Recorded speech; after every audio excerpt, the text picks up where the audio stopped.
Herkese merhabalar. Kanalıma hoş geldiniz.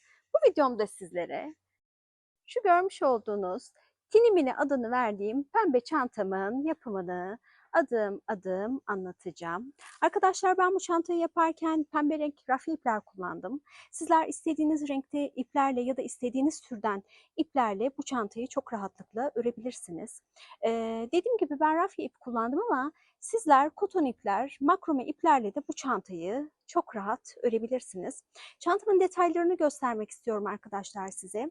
Çantamın içerisinde şöyle bir astarım var. Aslında ben bu astarı açıkçası usulen yaptım. Çok astar isteyen bir çanta değil bu.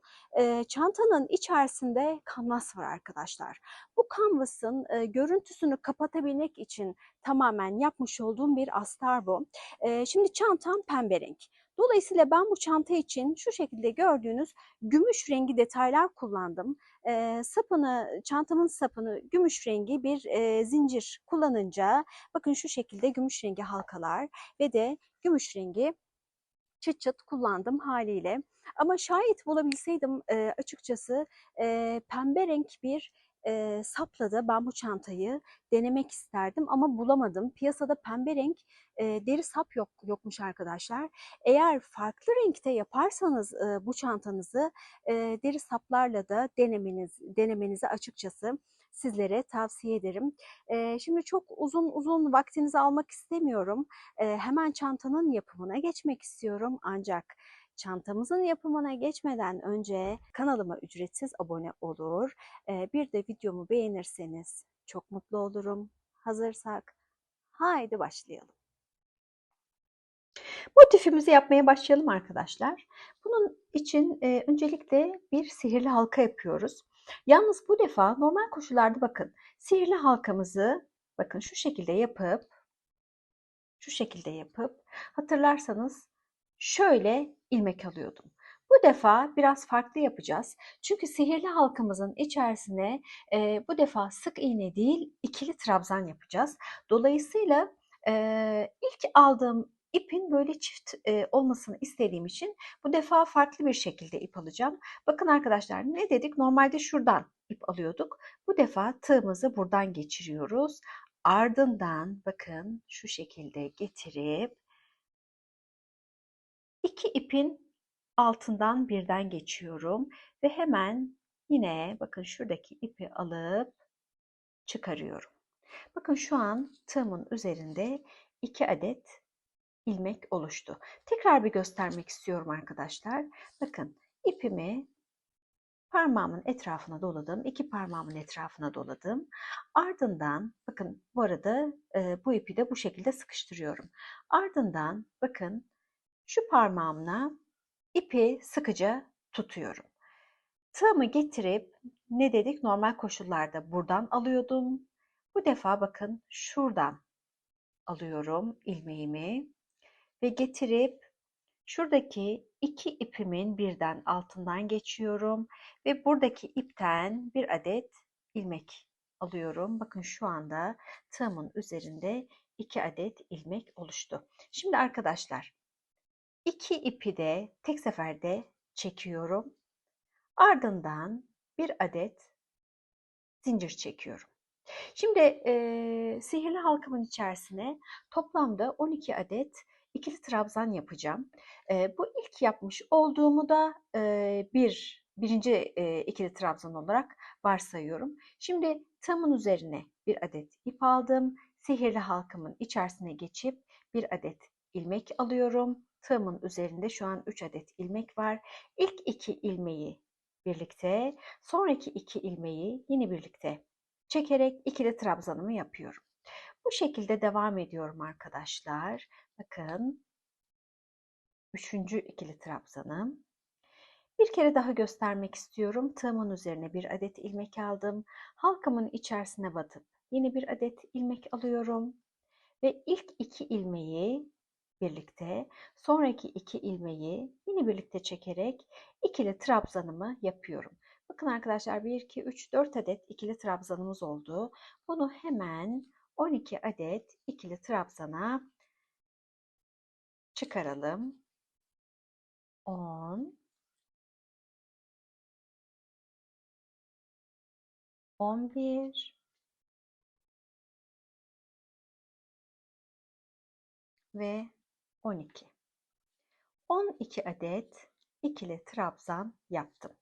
Ardından arkadaşlar ipinizi bir miktar uzatın ve kısa olan ipinizi çekerek sihirli halkanızı daraltın.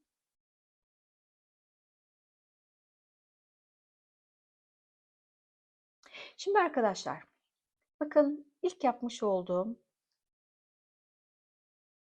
zincirden bahsetmiyorum.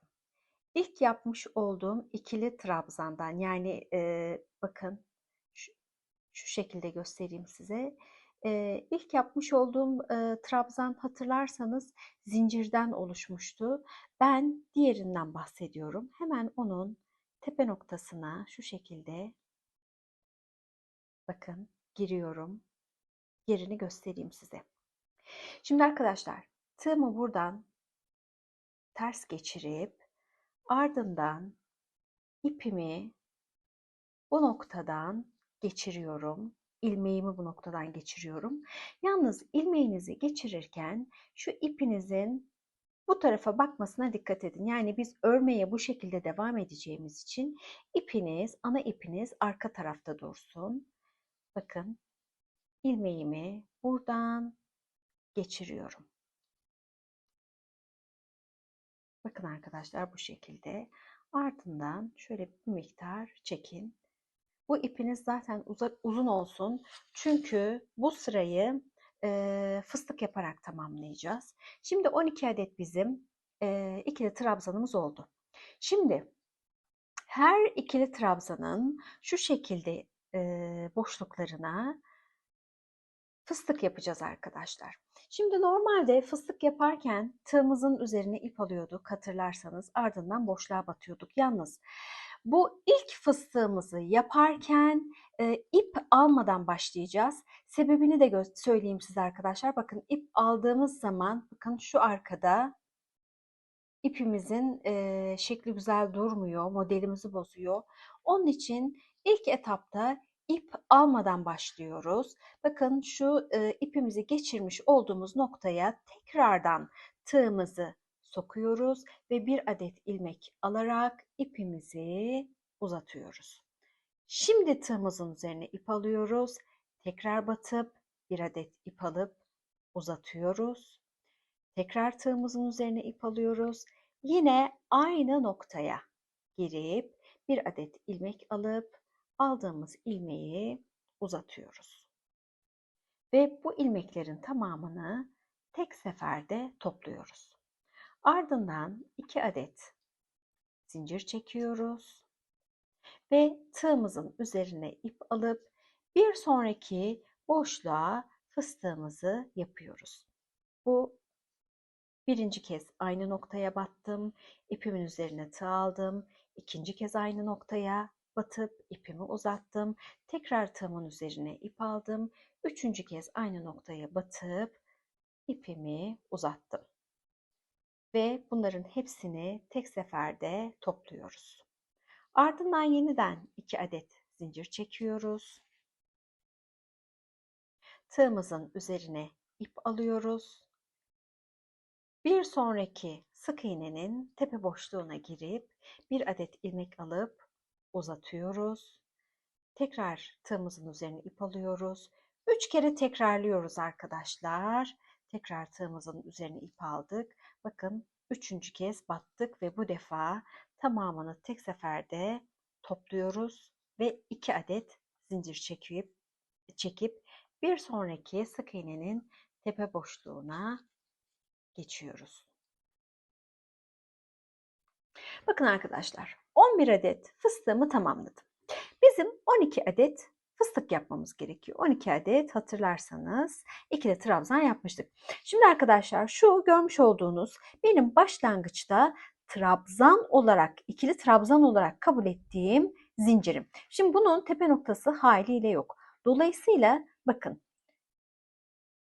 bu zincirin arasındaki şu boşluğa son fıstığımızı yapacağız.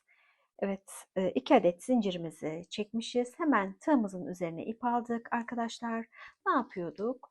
3 kere batıp çıkıp her defasında tığımızın üzerine ip almak suretiyle fıstığımızı yapıyorduk. Bakın bu fıstığımızı da bu şekilde tamamladık. Hemen 2 adet zincirimizi çekelim.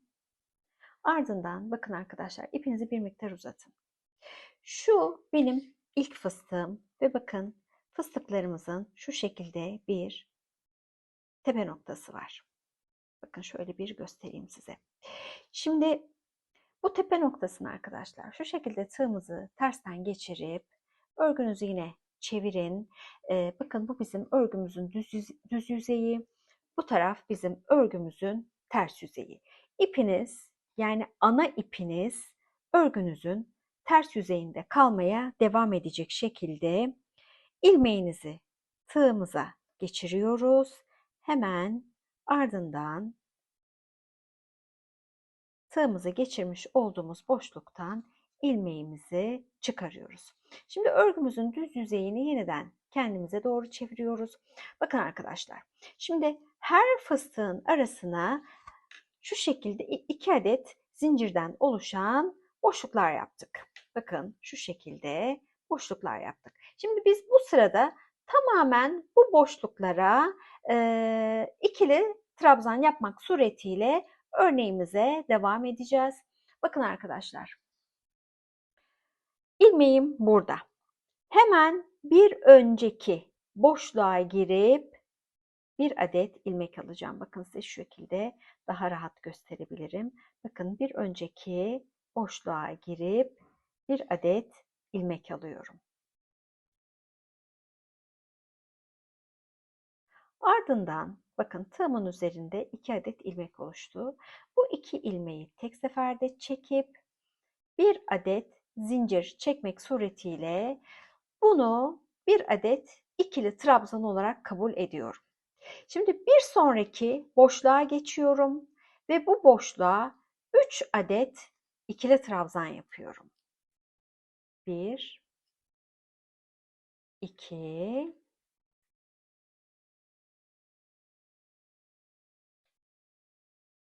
ve 3.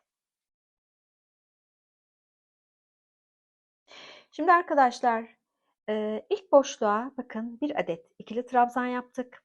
Sıramızı tamamlayıp geldiğimizde buraya 2 adet daha ikili trabzan yaparak burayı 3'e tamamlayacağız.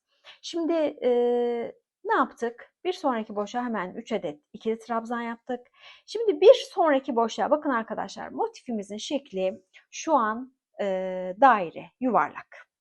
Biz bunu kare şekline çevireceğiz. Şimdi bir sonraki boşluğa dolayısıyla köşe yapacağız. Şimdi tığımızın üzerine bir adet ip alalım. Yine 3 adet ikili trabzanımızı örelim. 1, 2, 3,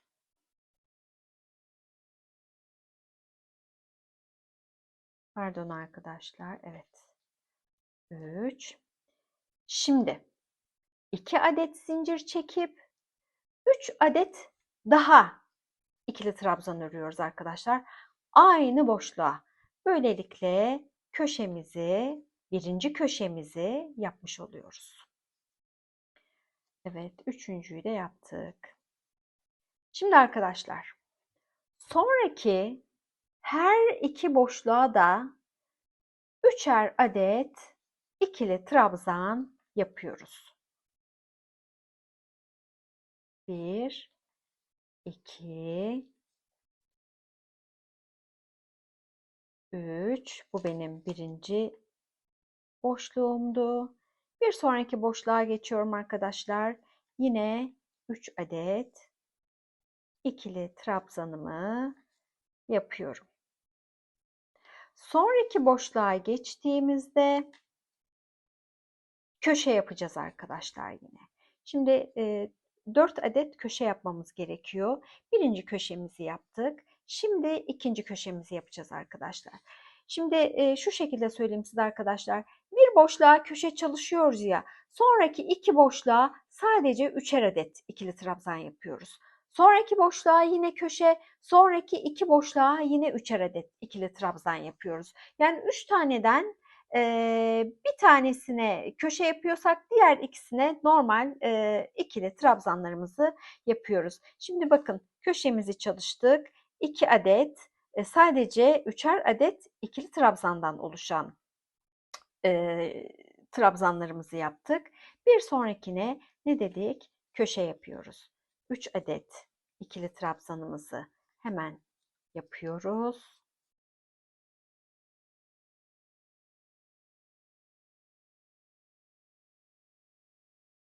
Ardından 2 adet zincirimizi çekiyoruz ve yeniden 3 adet ikili trabzanımızı yapıyoruz. 1 2 3.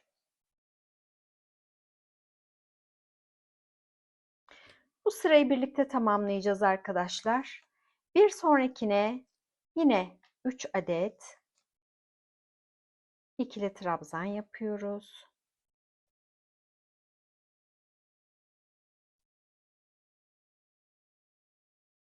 Bir, iki, üç,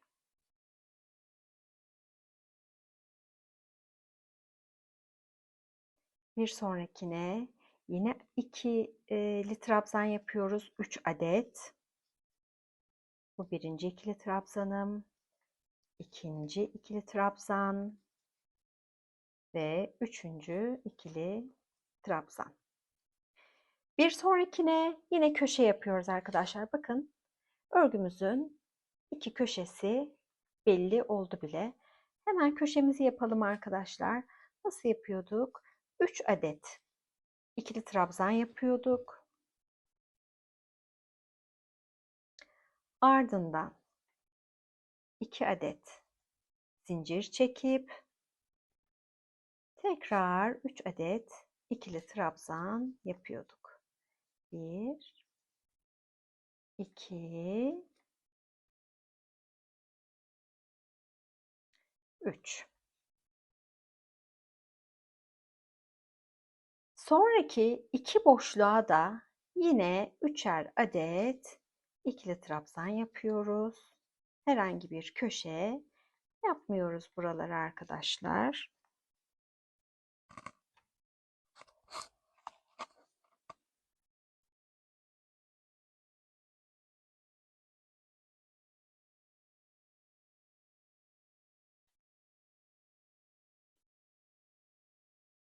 Bir, iki, üç ve bir sonraki boşluğa artık son köşemizi yapıyoruz arkadaşlar. Nasıl yapıyorduk? 3 adet ikili trabzan yapıyorduk. Ardından 2 adet zincirimizi çekip 3 adet daha ikili trabzan yapıyorduk.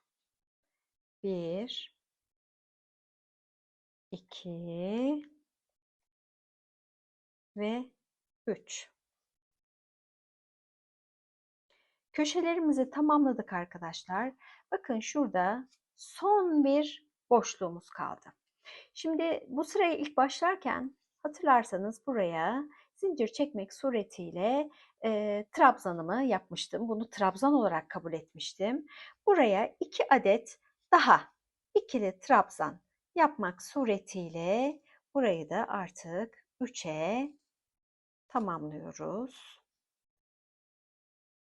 Şöyle bu birinci ikili trabzan, bu da ikinci ikili trabzan ve başlangıçtaki şu zincirimle birlikte burayı 3 adet ikili trabzan olarak kabul ediyorum. Hemen ipimi kesiyorum arkadaşlar ve şu şekilde çekiyorum. Ardından İğnemi alıyorum. İpimi iğneme geçiriyorum. Bakın arkadaşlar. İlk zincirden bahsetmiyorum. Şu trabzanın tepe noktası, bakın şurası. İpimi buradan geçiriyorum.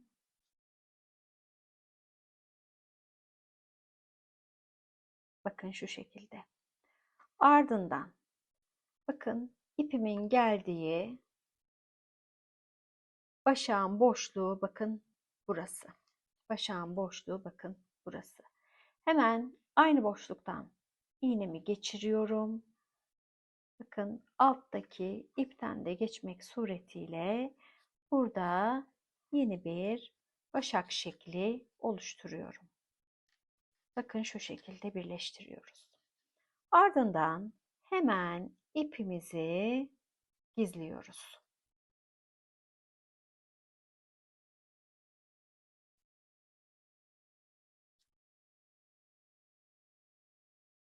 Arkadaşlar ben ipimi gizlerken bir miktar ipimi sürüklüyorum. Ardından bakın şöyle bir tane geri atlayıp tekrardan ipimi sürüklemeye devam ediyorum.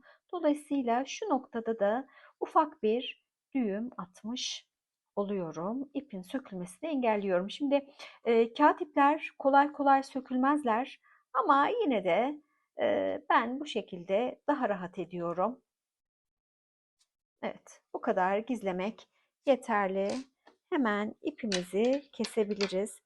Ardından bu ipi de gizleyeceğim. Şimdi arkadaşlar motifimin şekli bakın şu şekilde kare.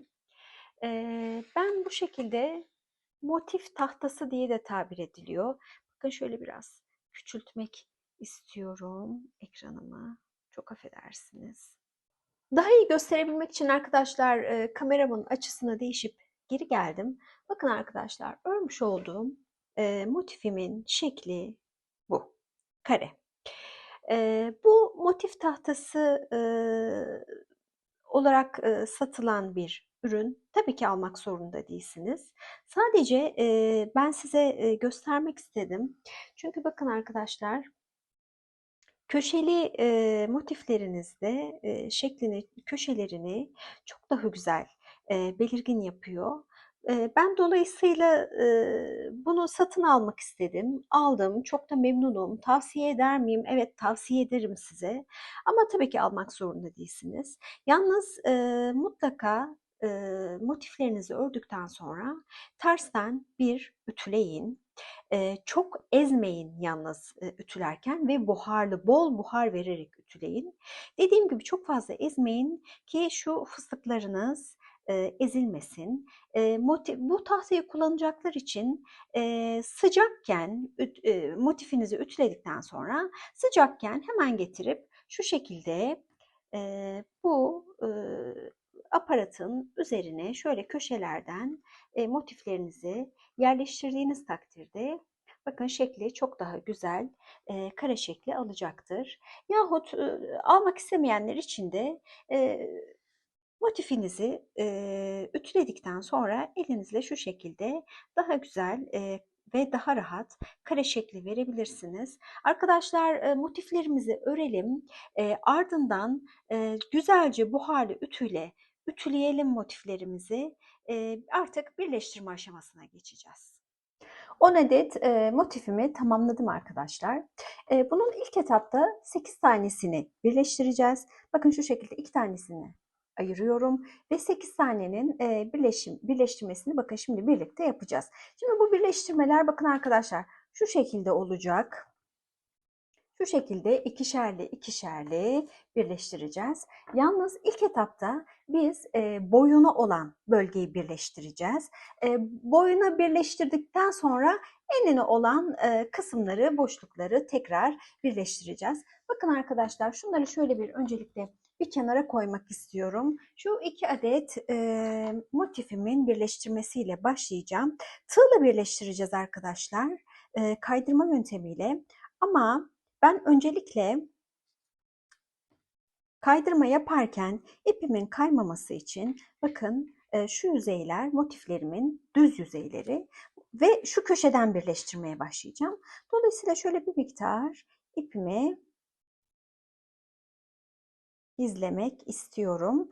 Burada gizlemekten amaç arkadaşlar birleştirme yaparken, kaydırma yaparken ipimin kaymasını istemiyorum. Bu sebeple öncelikle şöyle bir miktar ipimi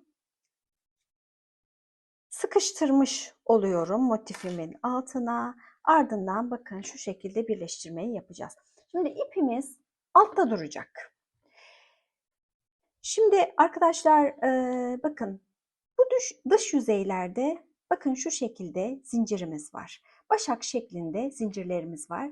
Bu zincirlerin içte kalan, bakın şu içte kalan her iki motifte de içte kalan kısımlarına daha doğrusu başak şekillerinin ortasına tığımızı geçirip içte kalan kısımlarını birleştireceğiz. Bakın şöyle. Şimdi köşeden başlıyorum arkadaşlar. Bakın köşede hatırlarsanız 2 adet zincir çekmiştim. Şu şekilde bakın şuradaki boşluğun 2 adet zinciri var. Şimdi birinci zinciri dikine birleştirmede şuradaki ikinci zinciri de enlemesine birleştirmede kullanacağım. Bakın arkadaşlar şu şekilde hemen size göstereyim. Bakın bu benim bu tarafta kalan bakın bir zincir burada bir zincir burada. Bu yukarıda kalan zincirin hemen bakın şu ortasından girip aşağıdaki kanadına ipimi geçiriyorum. Pardon tığımı geçiriyorum. Ardından diğer motifimi alıyorum. Bakın burada da 2 adet şu şekilde 2 adet zincir var. Bunun yukarıda kalan zincirine bakın ortadan başak deseninin ortasından tığımı geçiriyorum ve alttan bakın şu şekilde ipimi alarak öncelikle bakın tığımın ucuna en yakın olan boşluktan geçiriyorum.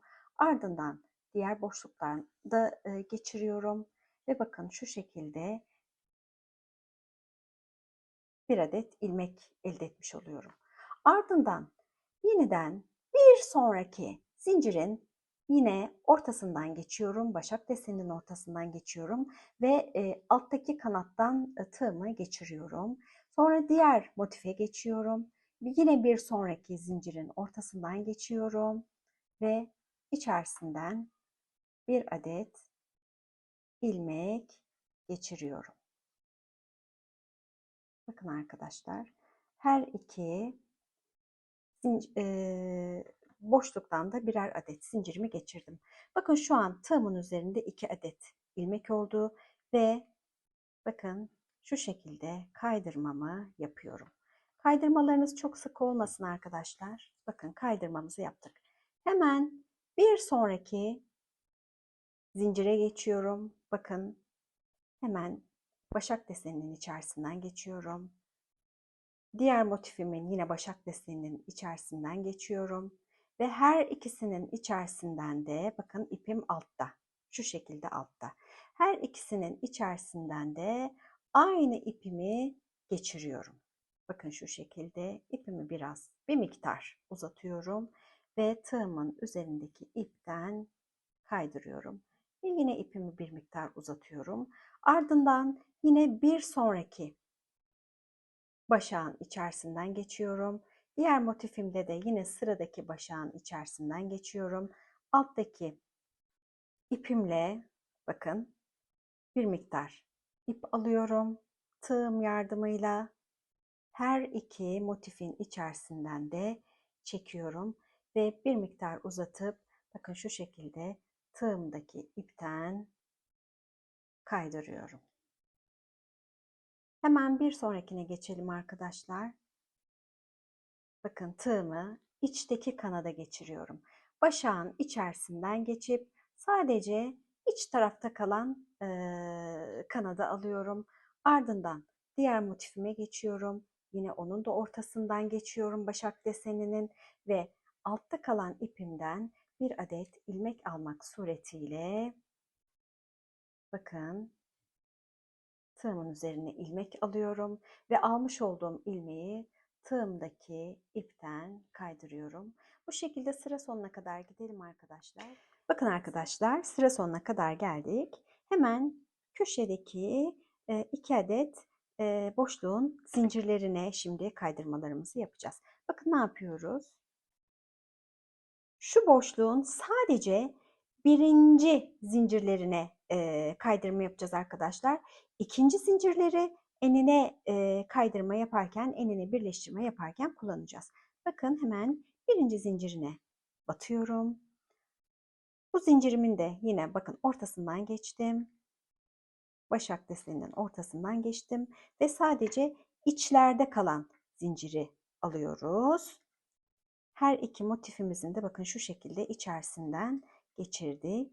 Ardından tığımızdaki ipten kaydırdık. Şimdi arkadaşlar bu iki motifi birleştirdik. Devam edeceğiz. Toplamda 8 adet motif birleştirmemiz gerekiyor. Yani 4 sıra yapacağız ikişerli ikişerli. Bakın arkadaşlar hemen hiçbir farklı bir durum yok. Bakın ikinci motifi alıyorum.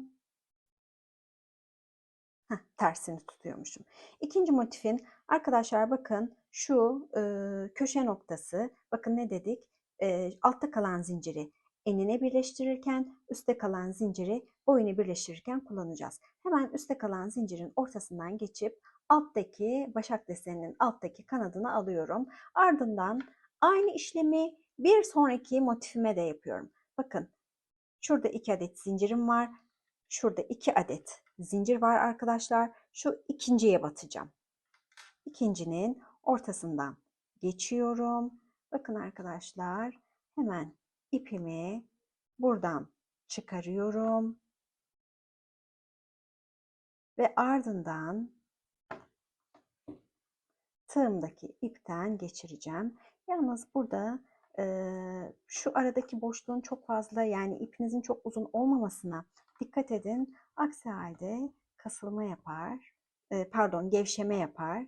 Bakın arkadaşlar şu şekilde hemen kaydırmamı yapıyorum.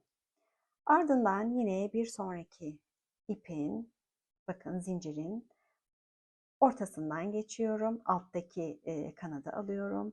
Hemen diğer motifimin şu aradaki zincirinin alttaki kanadına geçiyorum. Alttan ipimi alıp her iki motifin kanadından da geçirerek ilmeğimi oluşturuyorum. Ardından tığımdaki ipten kaydırıyorum. Bu şekilde arkadaşlar devam edelim. Toplamda bakın 2, 4, 6, 8 motif boylamasına birleştirip geri gelelim. Boynu birleştirmenin hemen bitişini de arkadaşlar size bir göstermek istiyorum. Bakın tüm zincirlerimin, tüm başak desenlerinin ortasına girerek motiflerimi birleştirdim. Ardından şu köşedeki, bakın arkadaşlar köşedeki birinci zincirlerin de içerisinden geçerek kaydırmamı gerçekleştirdim. Şimdi ardından ipinizi kestikten sonra direkt şu şekilde çıkarmayın arkadaşlar. Muhakkak bir adet zincirinizi çekin. Ardından şu şekilde sıkarak bitişinizi gerçekleştirin. Şimdi arkadaşlar enine birleştirmede ise yine aynı mantıkla şurada dikine birleştirirken her ne şekilde başladıysak enine birleştirirken de aynı şekilde başlıyoruz. Yalnız enine birleştirmede bakın arkadaşlar şu bakın dikine olan kaydırmanın bölümüne geldiğimiz zaman buraya tabii ki tığınızı geçirmeyin. Hemen bir sonraki motif desenlerine atlayın. Bu taraflarda ne yaptıysak burada da aynısını yapacaksınız. Sadece buradaki ipinizi bir tık daha uzun tutun ki kasma yapmasın. Ardından hemen sonraki motiflerin yine bakın şu şekilde, bakın şu şekilde köşe noktalarına, köşedeki başak desenlerinin içerisine geçerek bakın arkadaşlar şu şekilde kaydırmanızı yaparak devam edin. Farklı hiçbir durum yok. Enine birleştirmelerde de yine dikine birleştirirken nasıl bitiş gerçekleştirdiysek burada da lütfen o şekilde bitişinizi gerçekleştirin. Tüm enine motiflerimizle birleşip geri gelelim arkadaşlar. Şimdi arkadaşlar 8 adet motifimi birleştirdim. Bakın 2 adet motifim hala duruyor. Bunları çantamızın yan taraf yan tarafı için kullanacağız. Bu birleştirmiş olduğumuz 8 adet motif ise çantamızın önü, arkası ve tabanını bir de kapak kısmını oluşturacak. Şimdi arkadaşlar bu iki parçayı birleştirmeden önce çantamızın bu gövde kısmının etrafına bir tur sık iğne geçeceğiz. Daha sonra sık iğnenin üzerine de bir sıra kaydırma geçeceğiz arkadaşlar. Bakın başlangıcı birlikte yapalım. Bir adet kilit zinciri çekiyorum arkadaşlar. Bakın şöyle iyice sıkıyorum. Ardından bu arada istediğiniz noktadan başlayabilirsiniz ama ben her zaman köşeden başlamayı tercih ediyorum. Bakın arkadaşlar. Şimdi bakın şu köşede bizim şöyle iki zincirden oluşan bir büyükçe bir boşluğumuz var gördüğünüz gibi. Şimdi köşelere üçer adet sık iğne yapacağız. Onun dışındaki bunlar sık iğne değildi. Bunlar ikili trabzandı. Her ikili trabzanın tepe noktasına birer adet sık iğne yapacağız. Yani ne dedik? İkili trabzanlarımızın tepe noktasına birer adet sık iğne. Şu boşluklara ise bunlar çünkü köşeleri oluşturuyor. Köşelere ise 3 adet sık iğne yapacağız. Şimdi arkadaşlar ilk sık iğnemize başlayalım. Şimdi ne dedik? Köşeye 3 adet sık iğne dedik ama ben ilk etapta buraya 2 adet sık iğnemi yapacağım. Tüm turu tamamladıktan sonra bu köşeye tekrar geldiğimde son sık iğnemi yapıp burayı da 3'e tamamlamış olacağım. Şimdi birinci sık iğnemi yaptım. Ardından hemen aynı boşluğa ikinci sık iğnemi de yapıyorum. Şimdi bundan sonra arkadaşlar her gördüğünüz ikili trabzanın tepe noktasına, boşluğuna birer adet sık iğne yapmak suretiyle devam ediyoruz. Bu şekilde devam edeceğiz arkadaşlar. Ta ki şu köşeye gelene kadar. Şimdi arkadaşlar sıra sonuna kadar gidelim dedim ama burayı da size bir göstermem gerekiyor. Ben de örerken fark ettim açıkçası. Şimdi bakın sık iğne yapmaya şuradaki noktadan başlamıştık. Ne yaptık? İlk boşluğumuza 2 adet sık iğne yaptık. Turu tamamladığımızda buraya sonuncu sık iğnemizi yapıp burayı 3 yapacağız dedik. Şimdi devam ettik her ikili trabzanımızın tepe noktasına birer tane sık iğne yaparaktan. Şimdi arkadaşlar bakın normalde artık burası köşe değil. Şaşırıp da buraya lütfen 3 tane sık iğne yapmayın. Sadece şurası bir de buralar köşe. Sadece buralara 3'er adet sık iğne yapacağız. Onun dışında bu orta noktada kalan her bir motifimizin ortadaki köşesini artık köşe olarak kabul etmiyoruz. Dolayısıyla buralara birer adet sık iğne yapacağız. Bakın buraya hemen bir adet sık iğnemi yaptım. Şimdi ardından bakın arkadaşlar birleştirmemi yapmak amacıyla yaptığım bakın burada kaydırmalarım var. Buraya da bakın şuranın şu tepe noktasına da batarak bir adet buraya da sık iğnenizi lütfen yapın. Ardından bakın diğer motifin köşesine geliyorum. Ne dedik? Buraları artık köşe olarak kabul etmiyoruz dedik. Buraya da hemen bir adet sık iğnemizi yapıyoruz. Bakın direkt boşluğa geçtim arkadaşlar. Boşluğa girdim. Boşluğa girip bir adet ilmek alıp sık iğnemi yaptım. Ardından yine ikili trabzanların tepe noktasına, her tepe noktasına bir adet olmak üzere sık iğnelerimi yapıyorum. Bakın arkadaşlar, sadece bir tane sık iğne yapıyorum. Her boşluğa bir adet sık iğnenizi yapın. Köşeye kadar göstereceğim size. Çünkü köşeyi birlikte bir dönelim istiyorum sizinle. Bakın arkadaşlar. Her boşluğa bir adet sık iğne yapıyorum. Bakın son boşluğa yaptım ve köşeye geldim arkadaşlar. Ne dedik? Köşelere üçer adet sık iğne yapıyoruz. Bakın bu birinci sık iğnem, ikinci sık iğnem ve de üçüncü sık iğnem. Bakın örgümü de bu şekilde çeviriyorum. Şimdi bu şekilde devam edelim arkadaşlar. Her ikili trabzanın boşluğuna bir adet sık iğne yapın. Ne dedik? Artık buraları köşe olarak kabul etmiyoruz. Burada gördüğünüz boşluklara da arkadaşlar bir adet sık iğne yapın. Bakın şuralara da muhakkak bir adet sık iğnelerinizi yapın. Ardından köşeye geldiğinizde 3 adet sık iğne yaparak diğer tarafa dönün. Bu şekilde arkadaşlar tüm örgümüzün tüm etrafını bir tamamlayalım. Buraya geldiğimizde yeniden size son sık iğnemi yaparak birleştirmeyi göstereceğim. Örgümün etrafına bir tur boyunca sık iğnelerimi yaptım arkadaşlar. Bakın şu an başlangıçta 2 adet sık iğne yaptığımız boşluğun hemen önündeyim. Şimdi diğer köşelere hatırlarsanız 3'er adet sık iğne yapmıştık. Diğer köşelerdeki şu boşluğa 3 adet sık iğne yapmıştık. Ne demiştik? Turumuzu tamamladığımızda buraya bir adet daha sık iğne yaparak burayı 3'e tamamlayacağımızı söylemiştik. Çünkü başlangıçta 2 adet sık iğne yapmıştık buraya. Şimdi arkadaşlar hemen buraya son bir sık iğnemizi yaparak artık burayı da 3'e tamamlamış oluyoruz. Şimdi ardından ilk önüme gelen sık iğne, bakın boşluğuna hemen giriyorum. Bir adet ilmek alıyorum ve tığımdaki ipten kaydırarak bu şekilde sırayı da birleştirmiş oluyorum. Kaydırma yaparak devam edeceğiz arkadaşlar. Ne demiştik?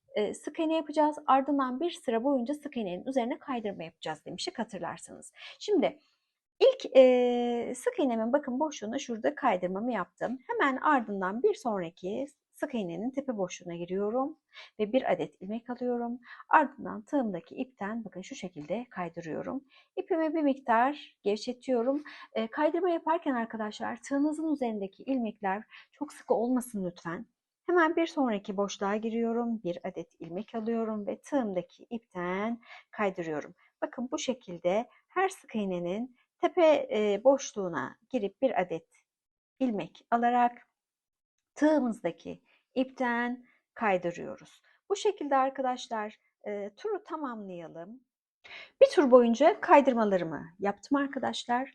Bakın ilk kaydırma yapmaya başladığım noktadayım. Son sık iğnemin tepe noktasına da girdim, kaydırmamı yaptım. Bakın bu aşamada hemen bakın ipimi kesiyorum. Ardından ipimi şu şekilde çıkarıyorum. Ve bir adet iğne yardımıyla bakın ipimi iğneme geçiriyorum hemen. Bakın arkadaşlar. Şu nokta benim ilk kaydırma yaptığım nokta. Bakın hemen iğneyle bunun altından giriyorum. İpimi buradan geçiriyorum. Ardından şöyle bir örgümü çevirmek istiyorum. Bakın arkadaşlar.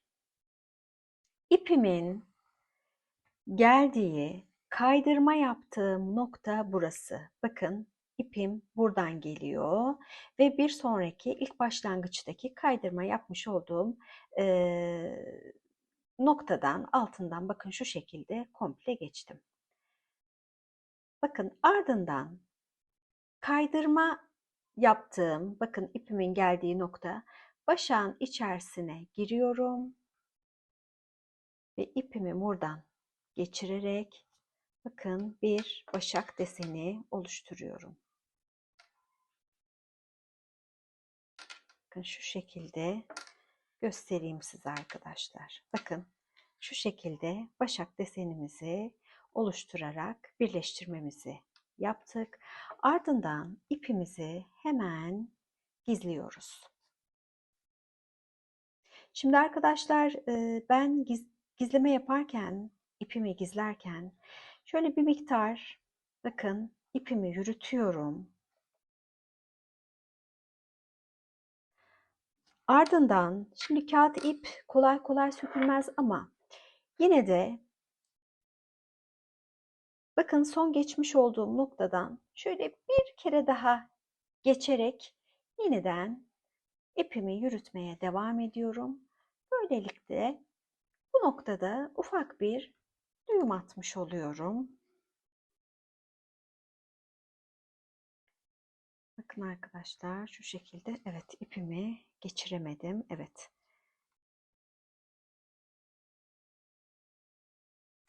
Bakın bu şekilde ipimi gizliyorum. Bu miktar bizim için yeterli. Hemen kesiyoruz. Şimdi arkadaşlar ilk motiflerimizi yaptığımızda hatırlarsınız her motifimizi tek tek örmüştük. Bu aşamada tekrar bir buharlı ütüyle tersten ütüleyelim. Geri gelelim. Bu defa kanvasımızı yerleştireceğiz. Çantamızı yeniden buharlı ütüyle ütüleyip geldik arkadaşlar. Bakın ben kanvasımı da kestim. Kanvası çantanın tamamı kadar kesmiyoruz arkadaşlar. Sebebini de hemen söyleyeyim size. Bakın arkadaşlar şöyle çantanın ters yüzeyini çevirerek anlatmaya çalışayım size. Şimdi şu şekilde iki motifimiz çantamızın ön tarafını oluşturacak. İki motif tabanını oluşturacak. Diğer iki motif şu şekilde arka kısmını oluşturacak. Bakın çantamız bu şekilde gelecek. Son iki motifte bakın şu şekilde çantamızın kapağını oluşturacak. Çantamızın kapağına denk gelen motiflere kanvas kesmiyoruz arkadaşlar. Bu arada kalan bölüm için kesiyoruz. Şimdi ben kanvası keserken arkadaşlar ölçüyü şu şekilde aldım açıkçası. Bakın arkadaşlar çantamın ters yüzeyi burası. Şimdi motiflerimi birleştirirken bakın şurada benim birleştirme noktam var. Şöyle bakın haroşa örgü şeklinde. Bunun bir miktar altından başladım arkadaşlar ölçü almaya. Devam ettim. Burada da yine bakın şu sık iğnelerin, bakın şu ajur deliklerin hemen olduğu kısımdan ölçümü aldım. Bu miktar kadar aldım arkadaşlar ölçümü. Eni içinde yine aynı şekilde bakın şu deliklerin üst tarafına çıkmadım. Çünkü kanvası diktikten sonra kanvasımızın üzerine ayrıca şu şekilde astar koyacağız arkadaşlar. Astarın ölçüsünü alırken de kanvasın ölçüsünden hem eninden hem boyundan 4'er santim fazla ölçü alın arkadaşlar. Bunun sebebi de şu, bakın kumaşım tiftiklenmesin diye iki kat şeklinde iki kere kıvırarak kumaşın dört bir tarafından diktim. Hatta şurayı bakın çok iyi dikememişim. Şimdi tabii zikzak dikiş de yapabilirsiniz. Ama ben bu modelde zikzak dikiş istemedim açıkçası arkadaşlar.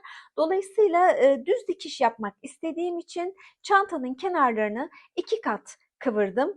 Dolayısıyla 4 santim kanvasın ölçüsünden hem eninden hem boyundan 4'er santim fazla ölçü alarak kumaşımı kestim. Bakın arkadaşlar şimdi kanvası birlikte nasıl yerleştireceğiz? Bakın arkadaşlar zaten belli. Kaymasın diye dilerseniz şu şekilde bir sabitleyiciyle, işaretleyiciyle tutturabilirsiniz. Bunun için çengelli iğne kullanabilirsiniz. Yahut tel toka kullanabilirsiniz arkadaşlar. Bakın şu şekilde dilerseniz sabitleyebilirsiniz. Çok gerekli mi? Bence değil. Çünkü zaten öyle çok büyük bir parçaya dikmeyeceğiz kanvasımızı. Yine de ben size göstermek için bakın şöyle eşitleyerek dört taraftan kanvasınızı yerleştirin. Bakın şu şekilde yaptığımız zaman tam yerleştirmiş olacağız.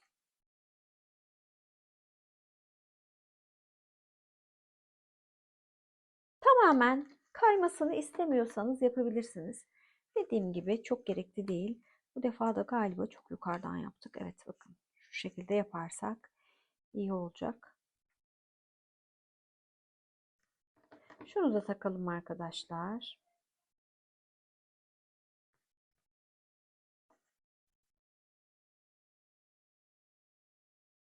Evet, bakın şu şekilde yeterli. Hatta sonuncuyu çok takmam bile gerekmiyor aslında ama şöyle yine de diğerlerini madem taktık, bunu da takalım.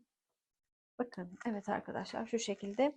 Şimdi çantanızı ördüğünüz ipin bir miktarını Şu şekilde etemin iğnenize geçirin ve ucunu muhakkak düğümleyin arkadaşlar.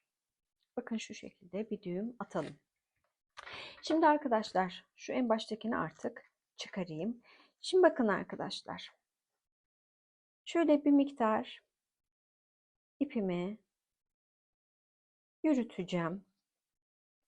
Çantamın yüzeyinde bakın şu şekilde dursun. Şimdi bakın arkadaşlar. Kanvasımın içerisinden geçiyorum. Bakın şu şekilde büyük büyük sanki telleme yapar gibi terleyeceğim arkadaşlar. Bakın şu şekilde. Amaç kanvası tamamen çantaya sabitlemek. Başka özel bir dikiş tekniği yok bunun arkadaşlar. Bakın şu şekilde dikiyoruz. Dört bir tarafını bu şekilde dikelim arkadaşlar. Ardından birlikte astarımızı yerleştirelim. Şimdi arkadaşlar ben kanvasımı çantama diktim. Astarı da dikmeye başladım. Çok fazla bir özelliği yok astar dikmenin. Onun için size şöyle bir sadece nasıl diktiğimi göstermek istiyorum.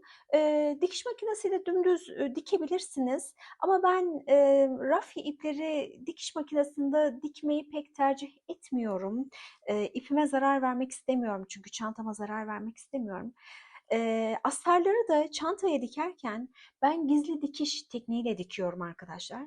Bakın şöyle size hemen bir göstermek istiyorum. Şöyle biraz kameramı büyütsem sanki daha net gösterebileceğim. Şimdi arkadaşlar üç kenarı ben diktim. Son kenardayım. Sadece şu şekilde göstereceğim. Bakın şu an en son bakın şu şekilde çantamdan iğnemi geçirmişim.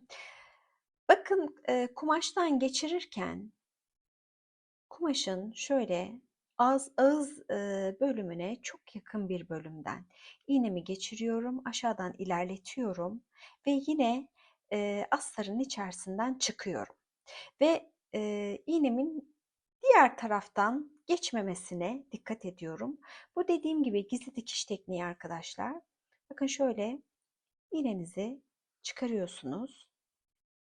Ardından aynı şekilde bu sefer tam dikiş yaptığınız yerin hizasına gelen çantanızın bölgesinden yine iğnenizi geçiriyorsunuz. Aynı şekilde arkadaşlar bakın. Böyle aslında açsaydım daha rahat görecektiniz sanırım. Bakın şu şekilde yine geçiriyorum. Ardından tekrar kumaşımdan geçiriyorum arkadaşlar. Bakın kumaşın ağız bölümüne yakın iç tarafından geçiriyorum. Şu şekilde ve iğnemi çıkarıyorum. Ve dikkat ediyorum hani arka taraftan iğnem geçmeyecek şekilde, iğnem görünmeyecek şekilde dikişimi tamamlıyorum. Bakın. Bir kere daha göstereyim size. Çok komplike bir şey değil, çok karışık bir şey değil. Onun için böyle uzun uzun bunu videoya almayacağım. Sadece şöyle bir göstermek istedim size. Bakın arkadaşlar, tam kumaşımın hizasına gelen yerden şu şekilde çantadan bakın iğnemi geçiriyorum. Ardından tekrar kumaşıma geliyorum. Tam ipimin çıktığı yerden bakın arkadaşlar. Pardon. Bakın tam ipimin çıktığı yerden şöyle iğnemi geçiriyorum ve çıkarıyorum. Bakın arka taraftan iğnem hiçbir şekilde dışarıya çıkmıyor. Bu şekilde astarımın dikişini tamamlayacağım arkadaşlar. Ardından çantamızın yan tarafının montajına geçeceğiz. Astarımızı çantamıza diktik arkadaşlar. Bakın size hemen şöyle bir göstermek istiyorum. Şimdi arkadaşlar yan parçaların çantamıza montajına geçeceğiz.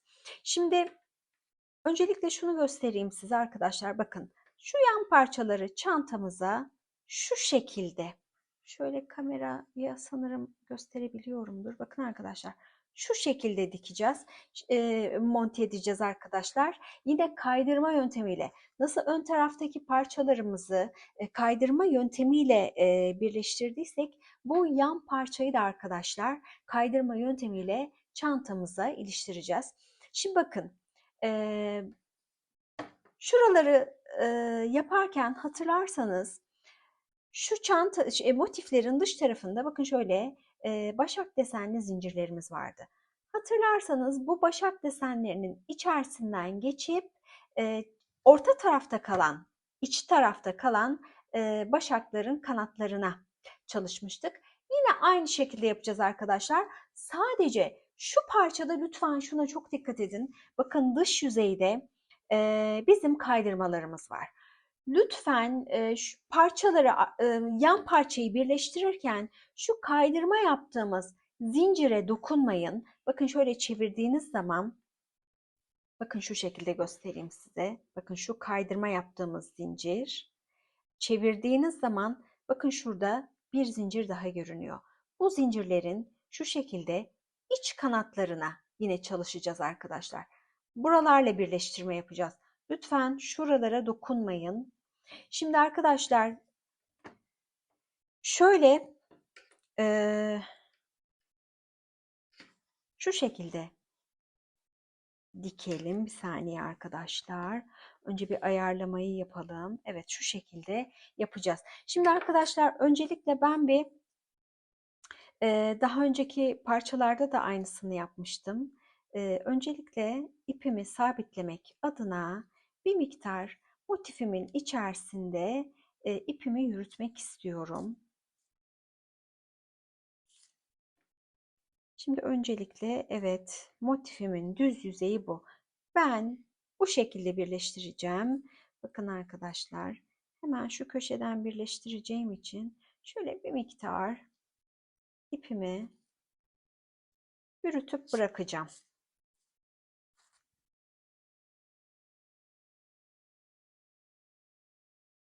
Evet. Sonra gizlemeye devam ederiz bunu.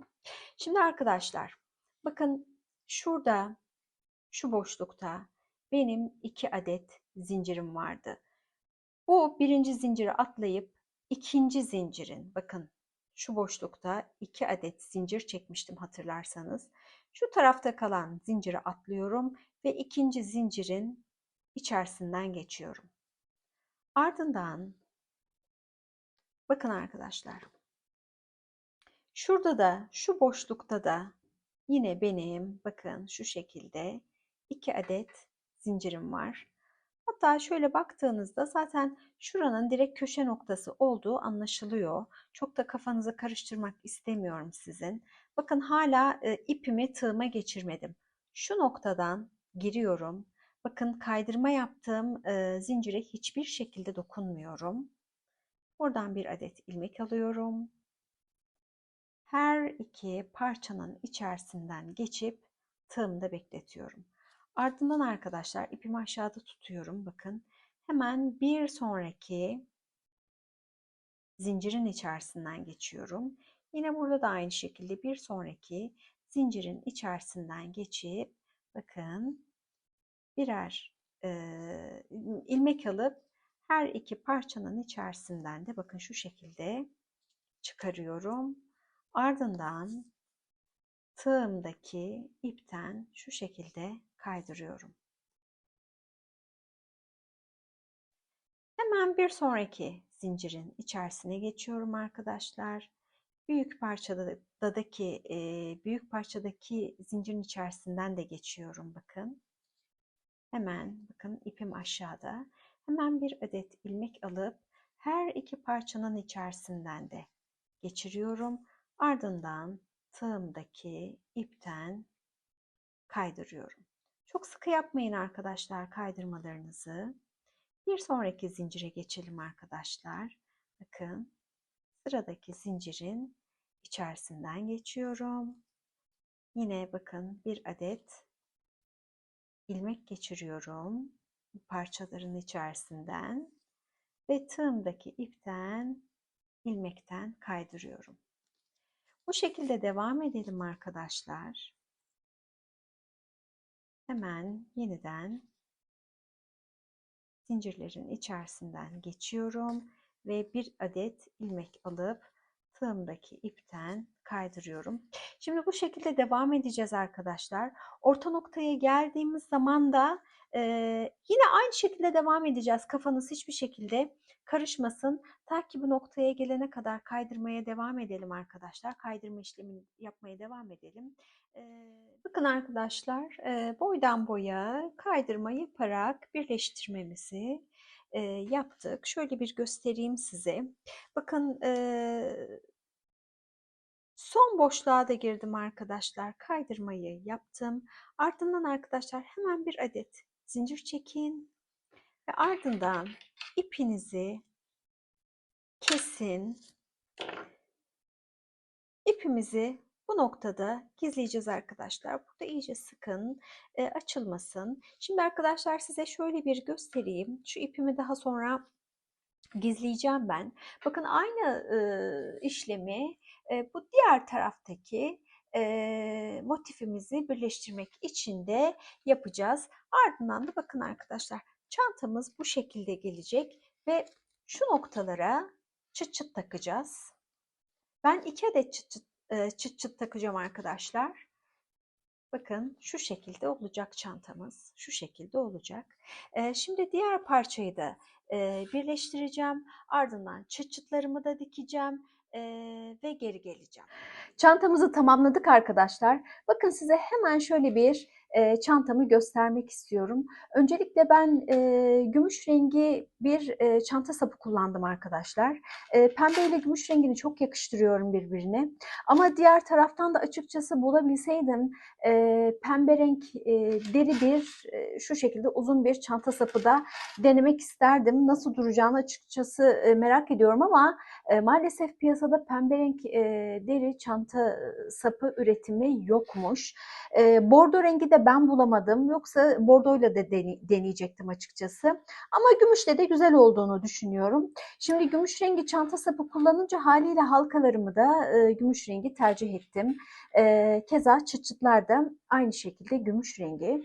Şimdi çantamda kanvas var. Dolayısıyla kanvası kapatabilme amaçlı bakın şöyle küçük bir astar yaptım. Dediğim gibi kanvas olmasaydı bu kadar küçük bir çantayı açıkçası ben astar kullanmazdım ama çantaya zaten bu şeklini veren kanvas. Dolayısıyla kanvas kullanmam gerekiyordu. Size hemen çantamın bir ölçülerini de vermek istiyorum arkadaşlar. Çantamın eni 20 santim. Bakın tabanı dahil etmeden şöyle yüksekliği şöyle 12 santim. Taban genişliği de yani şöyle küçücük bir taban genişliği var arkadaşlar. Ortalama 5 santim kadar bir taban genişliği var. Adından da anlaşılacağı gibi tini mini bir çanta oldu.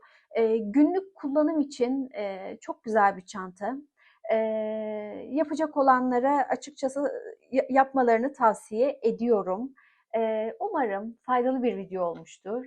Yapacak olanlara da şimdiden kolaylıklar diliyorum. Videomu beğenip yorum bırakmayı ve kanalıma abone olmayı lütfen unutmayın.